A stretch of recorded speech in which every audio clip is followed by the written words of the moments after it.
இளைய சமுதாயம் இன்னைக்கு சீரழிவதற்கு இந்த அரசு கைகட்டி வேடிக்கை பார்க்கிறது. 1 கோடி இல்ல, 2 கோடி இல்ல, 20,000 கோடி முதல் கட்ட விசாரணை.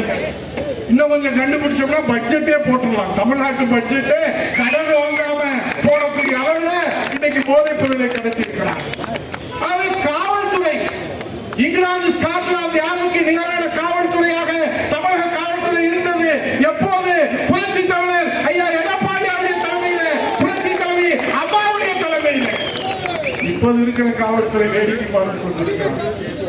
புரட்சி தலைவர் எடப்பாடி அவர்கள் காவல்துறை மானிய கோரிக்கையிலே, உள்துறை மானிய கோரிக்கையிலே பக்கத்தோடு எடுத்து சொல்வார். போதைப் பொருள் நடமாட்டம் தமிழகம் முழுவதும் தலைவிரித்து ஆடுகிறது. முத்தமிழர் கருணாநிதி ஸ்டாலின் முதலமைச்சர் அவர்களே, நீங்கள் அதை கவனிக்க அக்கறை செலுத்த உங்களுக்கு நேரம் இல்லையா என்று கேட்கிற போது உள்துறை கையில் வச்சிருக்கிற முதலமைச்சர் என்ன செய்யணும்? உடனே எந்திரிச்சு எங்கன்னு சொல்லுங்க, நாங்க நடவடிக்கை எடுக்கிறோம்னு சொல்லணும்.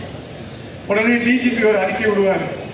கவலைப்படாதீங்க, 2O 3O 4O அப்படின்னு ஓ போட்டாரே தவிர போதைப் பொருள் கடத்தல இன்னைக்கு பெரிய ஓட்ட விழுந்திருப்பதை இன்றைக்கு பகிரங்கமாக சுட்டி காட்டுகிறார்.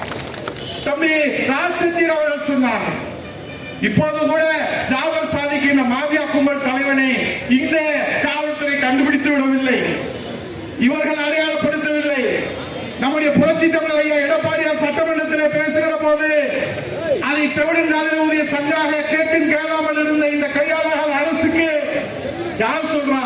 நியூசிலாந்து ஆஸ்திரேலியாவில் கடத்துறாங்கன்னு சொல்லி அமெரிக்காவில் இருக்கக்கூடிய போதைப் பொருள் தடுப்பு நிறுவனம் தான் இந்தியாவில் இன்னைக்கு போதைப் பொருள் கடத்துகிற தலைவன் இன்னைக்கு ஜாபர் சாதிக் தமிழ்நாட்டில் இருக்கிறார் என்று சொன்ன அமெரிக்காவுக்கு அன்னைக்கு வழிகாட்டுகிற வகையிலே சட்டமன்றத்தில் எடுத்து சொன்ன தலைவன் தொலைநோக்கு பார்வை கொண்டிருக்கிற புரட்சி தமிழர் ஐயா எடப்பாடி.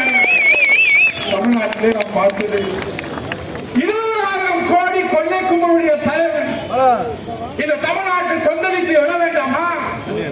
இன்னைக்கு நெஞ்சுறுதியோடு, மன உறுதியோடு இந்த இளைய சமுதாயத்தை, நாளைய தமிழகத்தை, இந்த நாட்டின் நம்பிக்கையாக இருக்கிற மாணவ சமுதாயத்தை காப்பாற்றுவதற்காக அனைத்து இந்திய அண்ணா திராவிட முன்னேற்ற கழகத்தை களம் இறக்கி இருக்கிற ஒரே தலைவன், ஒப்பற்ற தலைவன் புரட்சி தமிழர் ஐயா எடப்பாடியார் அவர்கள்.